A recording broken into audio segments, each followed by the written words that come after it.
Bien, pues vamos caminando ya hacia el final de esta 9ª edición del Seminario Internacional. Ya sabéis por el programa que siempre teníamos prevista una lección de clausura. Estaba muy atento esta mañana al programa y si os fijáis es una característica, yo creo que innovadora de este seminario, el que hacemos una mezcla aparentemente compleja y difícil, que es hacer una reflexión el día de ayer sobre temas que llamaríamos macro, conflictos, el perfil del médico, la evolución del paciente en el siglo XXI, las controversias éticas que pueden aparecer, y vamos aterrizando, bajando al día de hoy, y hemos podido apreciar qué está pasando en tiempo real con la economía, los conflictos de la economía, su relación con la salud, y acabamos de ver un modelo práctico que es el cáncer, elegido el cáncer de mama por su frecuencia, por su prevalencia, y en qué medida los expertos, los especialistas comienzan a hacer diferentes miradas de qué es lo que se puede hacer en términos diagnósticos, en términos preventivos, en términos terapéuticos. Es decir, que se hace bueno lo que decíamos el primer día, es necesario profundizar en el conocimiento mucho más, porque lo que está ocurriendo es algo muy profundo, pero además muy rápido. Lo cierto es que parece que el seminario pedía y viene pidiendo desde ayer el culminarlo, como hacemos ahora, con un análisis de una palabra clave que ha surgido, yo he apuntado aquí, he surgido el día de ayer y de hoy, y que tendría que ver con la dignidad. Hablamos de ella, pero no la analizamos en profundidad. Decimos que la dignidad del paciente, la dignidad del profesional, aspectos que alteran la dignidad de las personas, en un marco como este de biomedicina y sus avances, conflictos éticos y elementos de derecho, parecía necesario. Pues bien, nadie mejor que Javier Gomá para hacer esta reflexión. Muchos, por no decir todos, ya le conocéis. Don Javier Gomá es doctor en filosofía, pero además posee 2 licenciaturas interesantísimas, como es la filología clásica y el derecho. Es miembro del Cuerpo de Letrados del Consejo de Estado, donde obtuvo ya el número 1 en su promoción, y desde el año 2003 es director de la Fundación Juan March. Ha escrito mucho y muy bueno. Es un hombre de altísima reflexión intelectual, un intelectual de nuestro tiempo, y algunas de sus obras, os cito, fundamentalmente a mí me gustó especialmente la tetralogía de la ejemplaridad, otra palabra realmente extraordinaria, palabras como crisol del pensamiento, Premio Nacional de Ensayo en 2004, con una gran cantidad de obras. Citaría a Filosofía Mundana, por ser de las más recientes, en esos microensayos completos que él ha desarrollado y que muchos están trasladados a la prensa, a los medios de comunicación, por su incorporación en prensa como El País o La Vanguardia o La Razón. Un hombre, pues, del pensamiento español, con el atrevimiento intelectual suficiente para analizar aquellas palabras, aquellos términos que afectan nuestra vida diaria. Filosofía mundana sería el término más bonito que él ha encontrado. Yo le quiero dar las gracias muy especialmente. Le quiero dar las gracias por él mismo, pero sobre todo cuando tuve la oportunidad de hablar con él y nuestro común amigo Antonio López Vega. Yo creo que Javier Gomá, en su agenda tan compleja, yo creo que tardó unos 15 segundos o 16 en decir sí, estaré allí con vosotros, al explicarle el contexto en el que trabajamos, el medio en el que nos movemos. Así que yo, Javier, te quiero dar las gracias de manera muy especial por dedicarnos este tiempo y por aceptar este reto de encauzar con criterio profundamente innovador el concepto, la meditación acerca de la dignidad. Así que tienes la palabra. Gracias, Fernando. Suelo decir al comienzo de las conferencias que el capítulo de gratitudes debe ser breve pero intenso. Gracias por invitarme, gracias por la presentación tan amistosa, gracias también por tener la oportunidad de dirigir unas palabras ante un público tan distinguido y gracias también por crear la ocasión de volver a la universidad donde obtuve esas 2 licenciaturas en edificios muy cercanos a este, uno enfrente del otro, y que me trae gratos recuerdos. La meditación sobre la dignidad. Hace un poco más de 2 siglos, Kant, en esa revolución copernicana que dijo él significaba su primera crítica, la crítica de la razón pura, llamó escándalo de la filosofía el que no hubiera ningún argumento convincente para demostrar la existencia de la realidad objetiva. La realidad objetiva está ahí, pero no la podemos demostrar de manera racional. Y recordando esa frase de Kant, escribí un artículo que respondía al encargo que me había hecho Fernando de hablar hoy con vosotros y madurando las ideas que, por otra parte, ya estaban germinadas en otros artículos y libros que había publicado. Escribí un artículo en El País con ese título, que es La dignidad, en el que decía que el escándalo de la filosofía 2 siglos después de Kant ya no era que no existiera un argumento sobre la existencia de la realidad objetiva más allá del yo, sino el escándalo era la ausencia de una auténtica filosofía y de un pensamiento sobre la dignidad a finales del siglo XX y principios del siglo XXI, siendo así que la dignidad es posiblemente el concepto más influyente y transformador que ha alumbrado la humanidad a lo largo del siglo XX, que está presente en todas partes, está presente en los tratados internacionales, en las organizaciones internacionales, en las constituciones políticas, en las declaraciones de derechos humanos, leyes, resoluciones judiciales, pero en otras disciplinas. Es un concepto permanentemente mencionado. Incluso esta mañana me han dicho que ha sido un concepto también recurrente, porque lo es también, siempre que esté en juego la condición humana. Y pese a ello, no ha tenido en todo el siglo XX y en lo que va del siglo XXI un filósofo a la altura de la importancia de este concepto transformador. Y pongo como ejemplo un, por otra parte, meritorio y estimable libro, el Diccionario de la Filosofía de Ferrater Mora, que publicó allá en los años 70-80, aunque ha tenido muchas ediciones, y que ni siquiera abre una entrada al concepto de dignidad, como si la filosofía no tuviera nada que decir sobre la dignidad. E incluso el movimiento de los indignados que se generó en España hace algún tiempo era un movimiento que estaba basado en un concepto que nadie sintió la necesidad de definir previamente.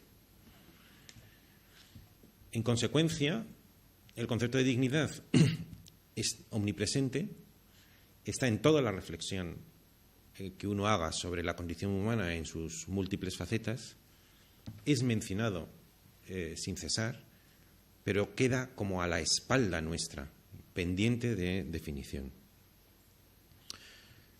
Otra cosa es la historia de la dignidad.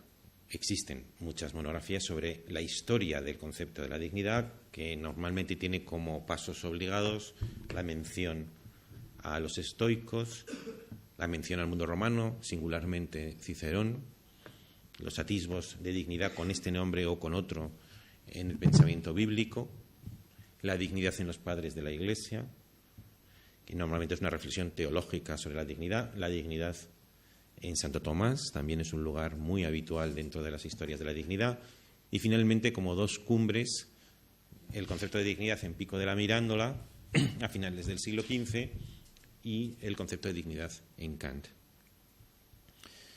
Lo que podríamos genéricamente llamar la reflexión premoderna de la dignidad comparte siempre la idea, de una manera explícita y otras simplemente latente, que la dignidad, la fuente de dignidad es Dios, y la dignidad no reside tanto en el hombre sino en el mundo.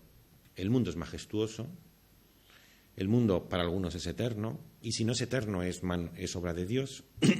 Para los griegos es eterno, para los judíos no es eterno, sino creado, pero a imagen, hechura, con la impronta de su creador. Y así como Hegel dijo en un momento muy destacado de su fenomenología aquello de la verdad reside en el todo, aquí podríamos aplicar el esquema de la frase para decir que en la época premoderna la dignidad reside en el todo de la creación, en el todo del mundo, siendo el hombre o la mujer el más distinguido dentro de la distinción genérica del mundo, pero con una dignidad que es algo así como una reverberación de Dios en el mundo o un reflejo de la dignidad que reside en el mundo.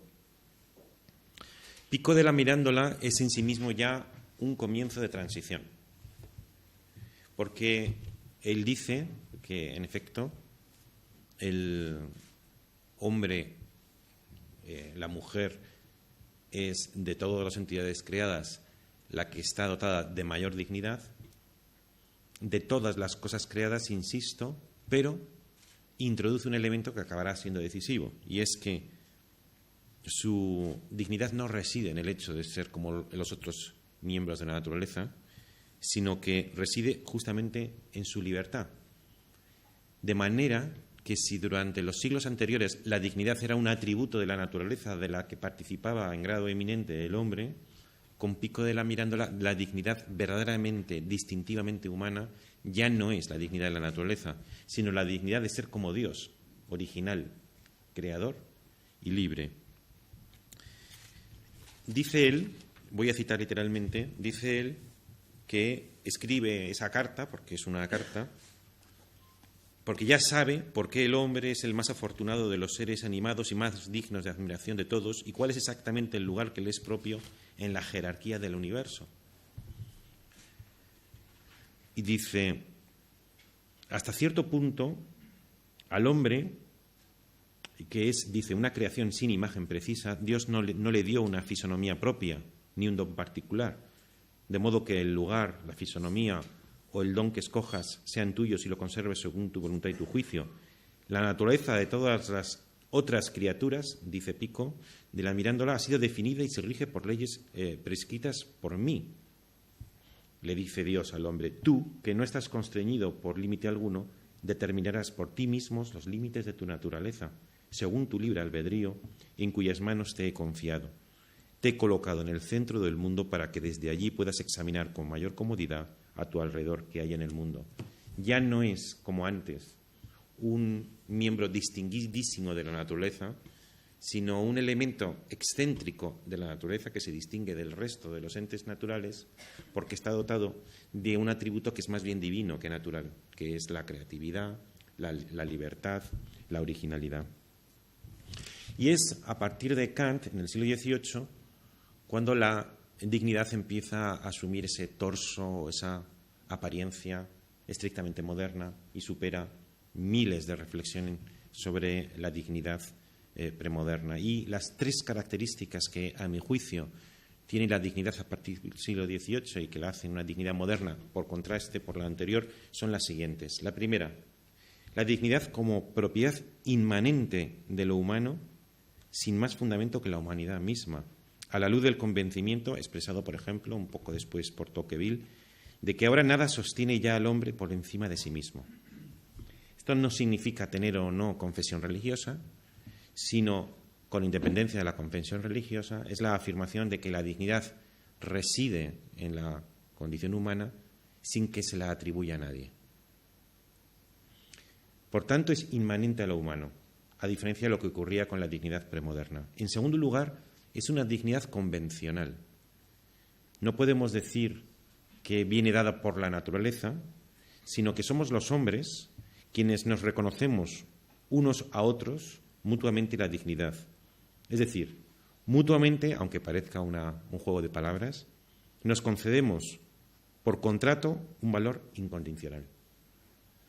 Nadie, ni está inscrito en las letras de la naturaleza, ni en una revelación divina, sino que unos a otros nos concedemos por convención, por ejemplo, una constitución, un valor que, sin embargo, es incondicional, que excede cualquier pacto o cualquier contrato. Y aunque resulte paradójico, el torso particular de la dignidad moderna mueve con esos dos polos. Nos lo concedemos mutuamente por contrato, pero reconociendo en el contrato que es superior a cualquier contrato. Es inherente al hecho de ser humanos. Y el tercer rasgo verdaderamente singular de la dignidad moderna, por contraste al anterior, es que es una dignidad universal. Porque en el pasado había dignidades humanas. Incluso la palabra se suele utilizar para referirse a las diferentes jerarquías, por ejemplo, en el ámbito eclesiástico, las dignidades. Y la raza, o el género, el sexo masculino o femenino, o la edad, o la religión, o la cultura, o la cuna, o la educación, o el dinero, conferían diferentes dignidades en la cosmovisión antigua. Mientras que algo que será genuinamente moderno es que ya solamente reconocemos una dignidad, siempre la misma y universal. Y sobre estos tres factores voy a insistir un poquito más en los minutos que siguen. La primera característica, la de que es una dignidad inmanente a lo humano, fue defendida como campeón de esta idea precisamente por Kant, que es el gran filósofo de la dignidad moderna. No de las tres características, como ahora argumentaré, pero sí el gran campeón de la primera característica.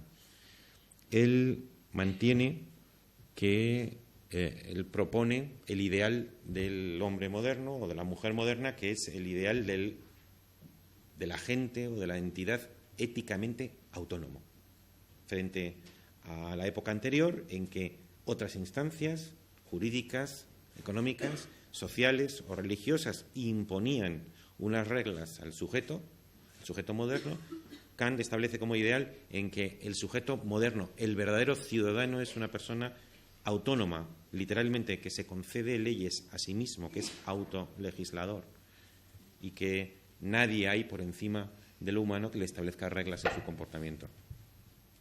Y él dice que el fundamento de esa autonomía es justamente la dignidad. Lo dice en la primera crítica, insiste en ello en la segunda crítica.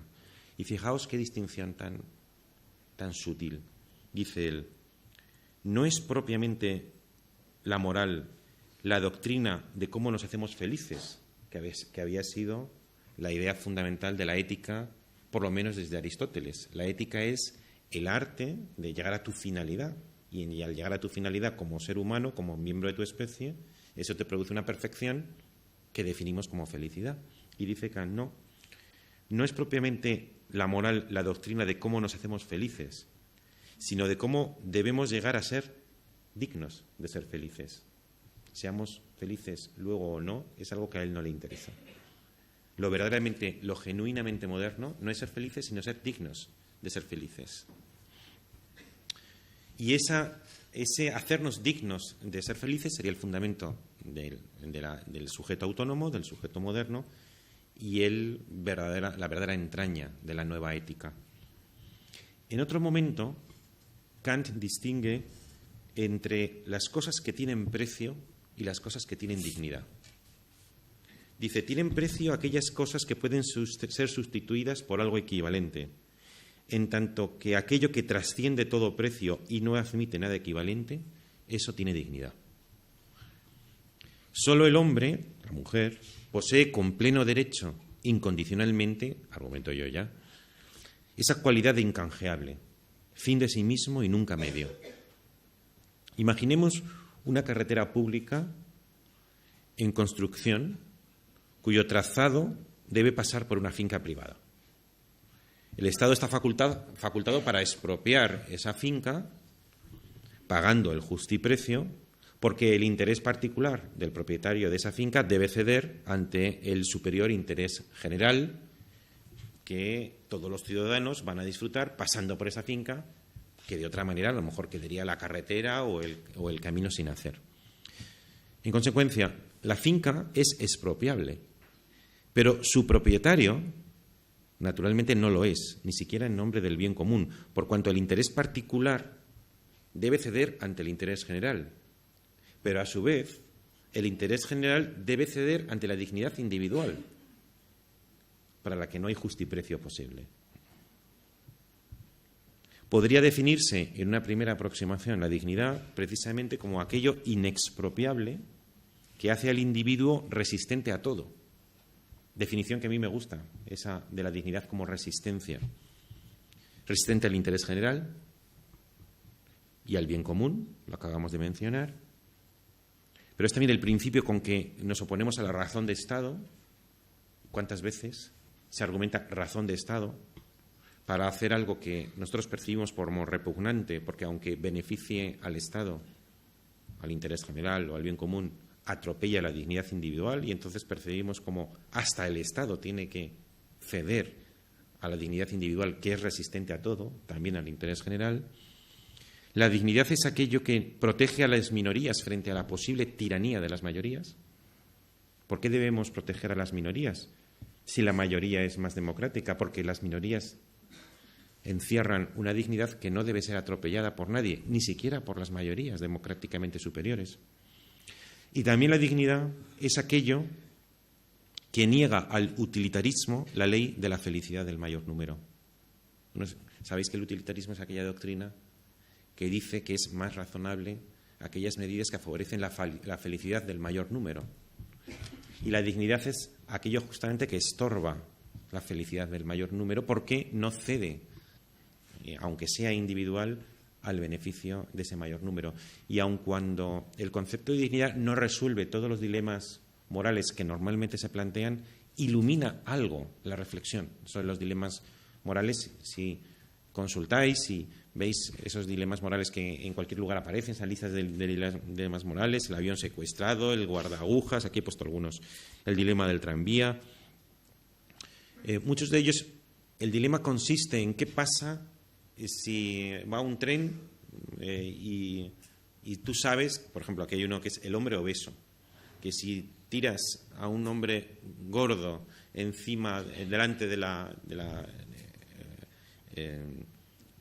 o te libras de ese hombre gordo, pues el tren que iba a descarrilar deja de descarrilar.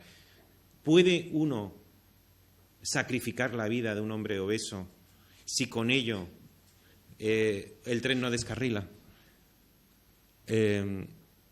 Pues uno diría, hombre, la felicidad del mayor número te dice que mejor que se salven 20 a que se salve solamente uno. Y sin embargo la doctrina de la dignidad ilumina.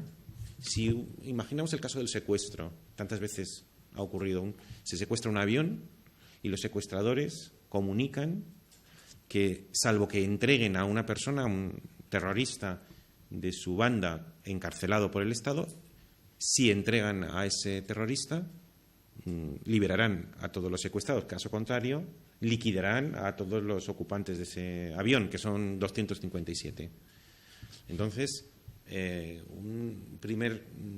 una primera aproximación supuestamente racional diría, bueno, pues entregamos al terrorista porque es 1 frente a 257.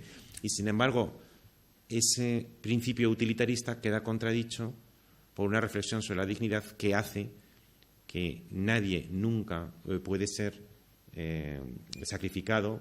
El ejemplo es mejor si en vez de la entregar hay que sacrificar a un terrorista, sacrificado en beneficio de otros, aunque desde el punto de vista de los grandes números uno pudiera pensar que es mejor que muera uno a que mueran 257. He dicho, la primera característica era la reflexionada por Kant, que es la de que la dignidad es inherente a lo humano, es inherente a la acción humana, pero quedan las otras dos. El concepto ilustrado de dignidad, que es el que representa como gran campeón Kant, experimenta una mutación extraordinaria en el siglo XX a consecuencia de su democratización. Porque en Kant la dignidad todavía conserva ciertos resabios aristocráticos al presentarla dependiente de nuestra racionalidad moral, que excluye en la práctica muchos casos. Es decir, Kant todavía considera que lo que nos hace dignos es nuestra condición de agentes morales. Y somos dignos en la medida que somos morales. Cuando la gran intuición que se tiene durante el siglo XX es que la dignidad ya no emana de nuestra conducta moral, sino que es incluso anterior a nuestra conducta moral. Y que incluso las personas inmorales son poseedoras de dignidad. Y en consecuencia ya no hay una aristocracia de la dignidad que corresponde a determinadas personas ejemplares o determinadas personas bondadosas o determinadas personas virtuosas, sino que en el siglo XX se produce una intuición que es la de que todas las personas, por el hecho de serlo, están dotados de una dignidad incondicional. Podríamos llamarlo una dignidad cosmopolita y democrática en el siglo XX. Y lo que quiero llamaros la atención es que esta decisiva transformación que el concepto de dignidad experimenta en el siglo XX no tiene un teórico. Es un concepto que se ha producido de hecho por los movimientos sociales, por los movimientos jurídicos, un progreso en la materialidad de la realidad social histórica, sin que se haya producido, que haya tenido un Kant en el siglo XX que haya cantado o incluso hecho himnos a la democratización y universalización de la dignidad antes aristocrática. Esta nueva dignidad democrática se recibe por nacimiento y otorga a su titular derechos sin mérito moral por su parte, válidos incluso aunque desmienta esa dignidad de origen con una odiosa indignidad de vida. Hasta Hitler tendría derecho a un justo juicio, un juicio justo. Hasta el ser más abominable y que haya con su vida desmentido una y otra vez la dignidad de origen, incluso esa persona está dotada de dignidad. Es una dignidad esta, la democrática, irrenunciable, imprescriptible, inviolable, aquello que siendo inmerecido merece un respeto y coloca en cierto modo al resto de la humanidad en situación de deudora. Todo el mundo te debe un respeto a tu dignidad, o de otra manera eres acreedor por parte del resto de la humanidad de un comportamiento respetuoso con esa dignidad residente en ti. Es una dignidad única, universal, anónima y abstracta, porque prescinde de las determinaciones, la cuna, el sexo, la patria, la religión, la cultura o la raza, en las que se fundaban anteriormente el surtido variado de dignidades. De manera que en el siglo XX hemos sentido todos la convicción, no teorizada, pero hemos sentido toda la convicción de que lo humano posee una dignidad que trasciende las anteriores determinaciones. Si eras eclesiástico, si eras príncipe, si eras rey, si eras sirviente, si eras alfarero, si eras mujer, si eras niño, si eras conquistador. Eso te confería un surtido muy variado de diferentes dignidades y hoy esos elementos determinantes y esenciales que te constituían en más o menos digno quedan convertidos en accidentes respecto a lo sustancial, siendo lo sustancial lo humano, que abstrae de esas determinaciones concretas y por eso decimos que es una dignidad universal, anónima y abstracta. Y una dignidad cosmopolita, la misma, por igual, para todos los hombres y mujeres del planeta. Porque se nos hace una verdad evidente que nadie es más que nadie y que, como dijo Juan de Mairena, el famoso personaje creado por Antonio Machado, por mucho que un hombre valga, nunca tendrá valor más alto que el de ser hombre. Esta dignidad democrático-cosmopolita es algo así como un fondo sagrado. Y el fundamento último de esa dignidad es justamente la conciencia de nuestra vulnerabilidad. Es un bien sagrado sobre un soporte frágil y expuesto, nuestro cuerpo, expuesto al peligro de ser atropellado por los demás. Se trata de un coto privado y es válido para todos por igual porque todos estamos igualados en la condición mortal que compartimos. Y si antes había una gran diferencia entre Salomón, el rey de los judíos, y el último siervo, y a esa diferencia se le atribuía una diferente posición en el mundo, hoy sabemos que por debajo de Salomón o de su último siervo reside algo que los dos comparten, y es que viven y envejecen. Por tanto, son de condición mortal, y eso es lo que de verdaderamente hace que resida en ellos una misma dignidad que, como digo, trasciende rasgos que antes podían ser, era el rey de un imperio, el otro era una persona que tenía existencia precaria, Pero eso ahora lo contemplamos como accesorio verdaderamente al sustantivo, que es que los dos son de condición mortal y en eso hacemos residir su dignidad.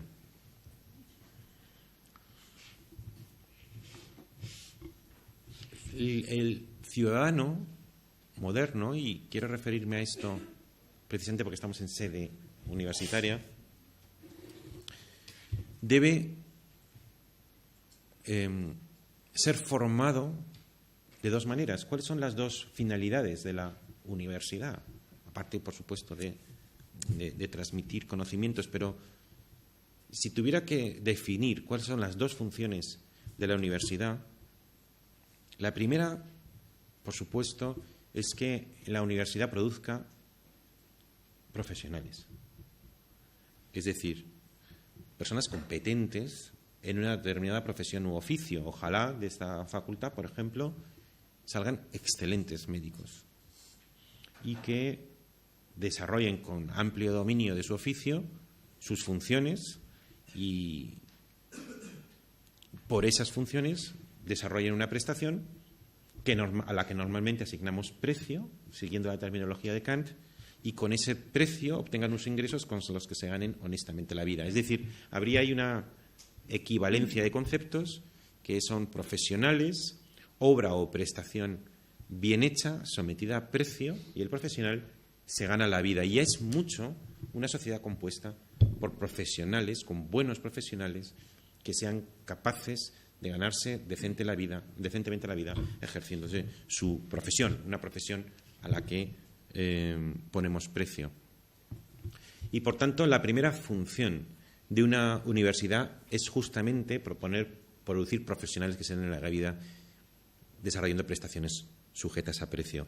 Pero antes de ser profesionales, la universidad, y por encima de ser profesionales, la universidad tiene por función generar ciudadanos. Una condición que no tiene precio, sino dignidad.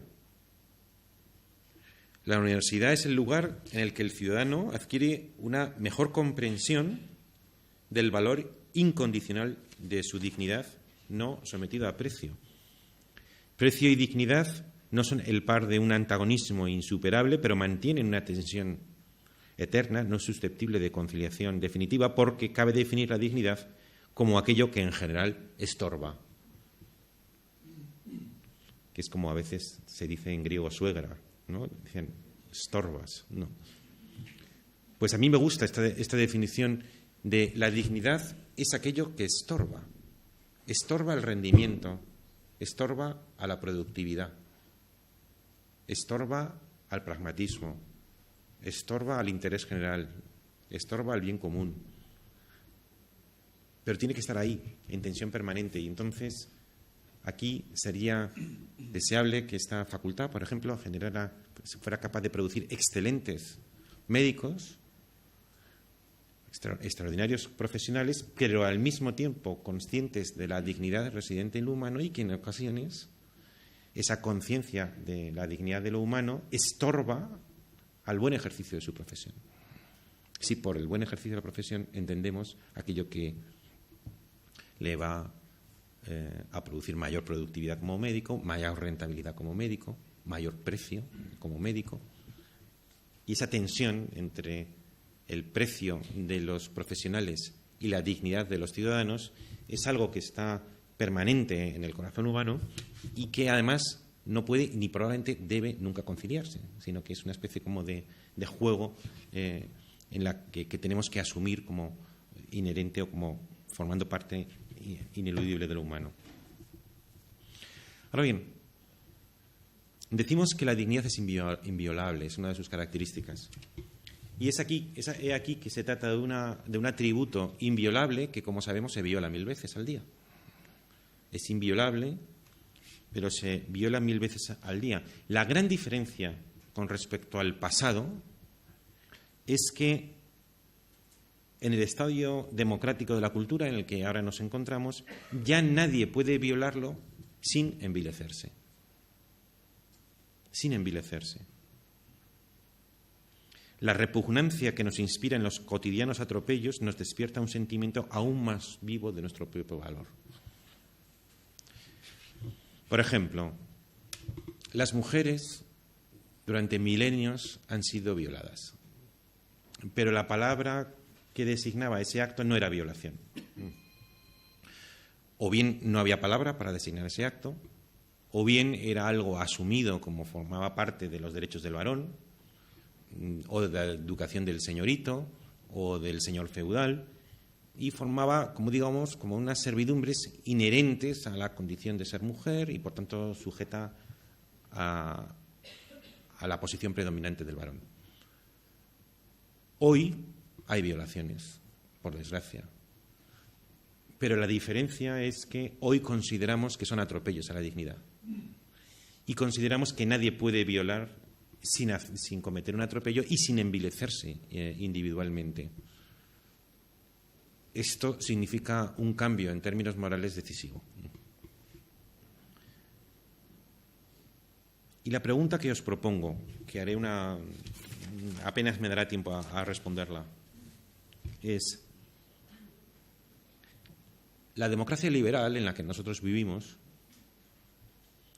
lo he argumentado muchas veces, quizá alguno de vosotros lo haya oído por ahí, y es fácilmente demostrable, es el éxito colectivo más importante de la historia universal, y no solo en términos materiales, sino principalmente morales.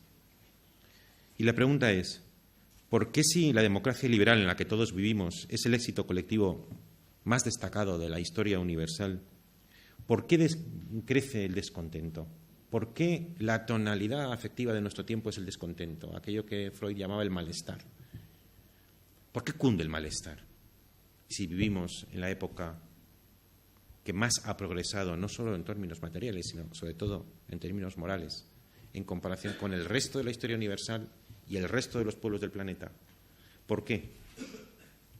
Hay posibles respuestas a esta, pero yo os propongo una, y es que cuanto más elevada y más amplia es la autoconciencia de nuestra propia dignidad, mayores y más graves y más insoportables nos parecen los atropellos a esa dignidad, y mayor y más colérica es nuestra indignación por esos atropellos. Fijaos, en España, hace no más de un siglo, las familias normalmente tenían que soportar una mortalidad infantil crecidísima. Era muy frecuente, y cualquiera de vosotros que consulte si lo tiene un abuelo, pues dirá que tenía 2 hermanos que se murieron al nacer o a los pocos años de nacer, y formaba parte de la deportividad de la vida el aceptar ese índice altísimo de la muerte infantil. Hoy nos indignamos porque en la Constitución se dice que todo ciudadano tiene derecho a una vivienda digna. Y la ausencia de vivienda digna genera nuestra indignación. Hace 100 años la preocupación era la mortalidad infantil. Aparte de la esperanza de vida podían ser 50 o 60 años. Hoy es la ausencia de vivienda. Y es posible que estemos más indignados hoy por la ausencia de vivienda que hace 100 años por la mortalidad infantil. Y eso que el progreso material y moral entonces ha crecido enormemente. Pero al crecer nuestra conciencia de la dignidad residente en nosotros, los atropellos a la dignidad nos parecen simplemente insoportables y crece el malestar. Por ejemplo, os invito a que reflexionéis sobre el fenómeno de los refugiados.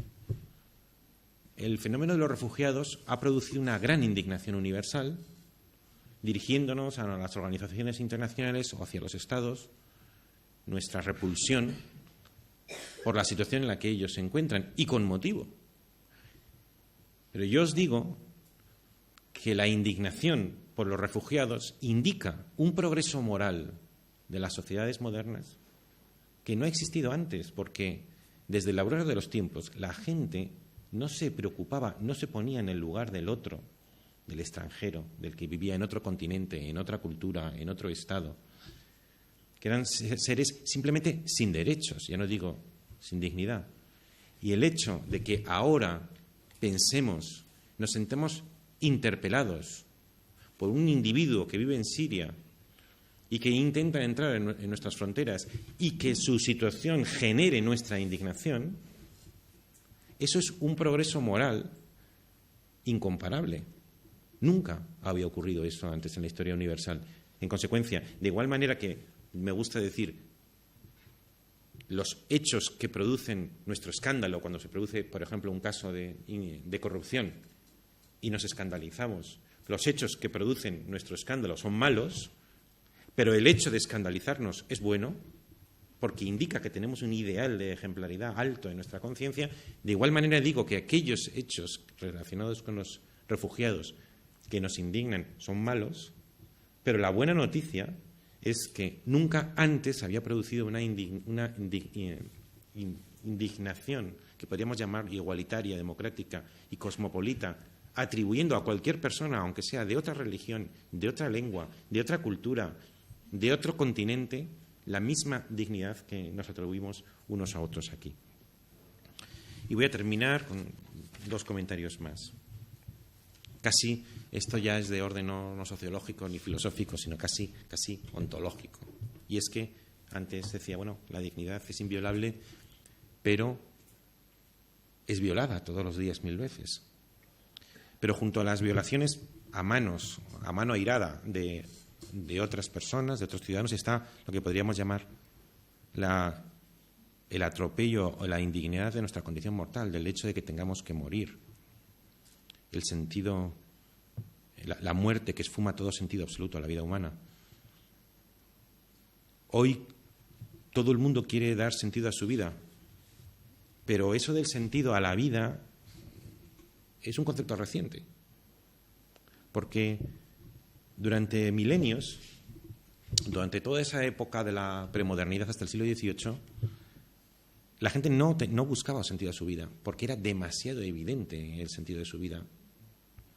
Emanaba de la posición en esa jerarquía del mundo que antes hablaba Pico de la Mirándola. El mundo estaba perfectamente jerarquizado. Estaba Dios, estaban los arcángeles, los ángeles, luego estaban los hombres y luego estaban los animales, los vegetales, los minerales, y dentro de los hombres estaría el emperador, el rey, los nobles, los burgueses, los campesinos, los agrícolas, los siervos, los esclavos. Estaba totalmente jerarquizado, y de esa jerarquía, de la posición que tú ocupabas, te asignaban una función, y esa función era el sentido de tu vida, dentro de un mundo entero que era dador de sentido, porque antes lo decía, la verdad estaba en el todo, la dignidad estaba en el todo, y tú formabas parte de un todo que te trascendía. Y en determinado momento ocurre que si el mundo antiguo era un mosaico, una pieza de ese mundo se desprende del mosaico y se constituye en una nueva realidad. Y en ese instante, en ese segundo, nace la subjetividad moderna, nace el sujeto moderno, el individuo moderno, que de pronto encuentra que tiene una gran dignidad de origen, que es la que sobre la que hemos estado meditando, la dignidad inherente, inviolable, inexpropiable, incondicional, fin en sí mismo, nunca medio. Y sin embargo tiene una indignidad de destino, que es la muerte. Y esa doble nota, dignidad infinita de origen, indignidad de destino, le hace preguntarse por primera vez cuál es el sentido de esto. Y nace el concepto sentido de la vida. Porque, dicho de una manera un poco, si queréis, excéntrica, se puede argumentar que la muerte es un invento moderno. Porque antes, en esa larga premodernidad, por supuesto, los hombres y las mujeres morían. Pero en la muerte era un accidente, moría un hombre, moría una mujer, peor para él, peor para ella, pero el mundo, después de esa muerte, seguía siendo tan hermoso, tan majestuoso, tan radiante y tan glorioso como antes. En consecuencia, la muerte era una cosa que le pasaba a la gente, pero que verdaderamente no afectaba, no era un elemento fundamental. Pero claro, cuando esa pieza del mosaico se emancipa y siente que la dignidad de origen para la que ha despertado un sentimiento extraordinario está, sin embargo, destinado a una indignidad de destino, la muerte empieza a ser todo y desbarata el sentido de las cosas y nos aboca a algo así como un nihilismo. Y qué paradójica condición la nuestra, la de los hombres, dotados de una dignidad de origen y abocados extrañamente a una indignidad de destino. Cada uno de nosotros experimentamos en carne propia la contradicción de un mundo que con una mano nos concede el gran premio de la dignidad individual, último y supremo estadio en la evolución de la vida, pero luego con la otra mano nos lo revoca, ese premio, reservándonos la misma indigna suerte que al resto de los seres menos evolucionados. Es decir, si por un origen tenemos esa dignidad extraordinaria, cuasi divina, sin embargo, en cuanto al destino, se nos reserva lo mismo que al mosquito. Y esa cosa entre divinidad de origen y mosquito de destino hace nuestra condición una condición particularmente trágica. Y termino con una máxima que ya la anticipaba en el artículo.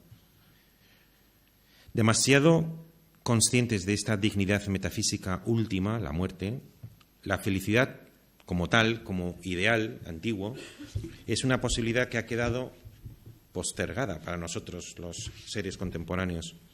Por encima de ser feliz está el ser individual. El mundo no tiene sentido, pero tiene dignidad.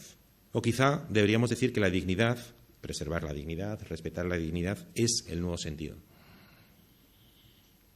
Siempre quedará a nuestro alcance, en cualquier circunstancia, por difícil que se presente, el obrar conforme a esa dignidad que ya hemos intuido y probado. Quien no sepa ser feliz podrá, por lo menos, sobrellevar su infelicidad con dignidad. Hay razones para temer cuanto en el mundo de la experiencia hace que la vida deje de ser buena o gozosa. Pero aun esta existencia desdichada podrá ser digna de ser vivida y desde esta perspectiva nada hay que temer en el mundo que le impida al hombre y a la mujer vivir dignamente si así lo decide. Entonces digo, por encima de ser feliz está el ser individual. La inmensa mayoría de las personas, siempre hay excepciones, si le ofrecieran beberse una pócima, un elixir que le garantizara ser feliz, pero de una manera no individual, de una manera robotizada, preferirían su desdicha individual a una felicidad robotizada.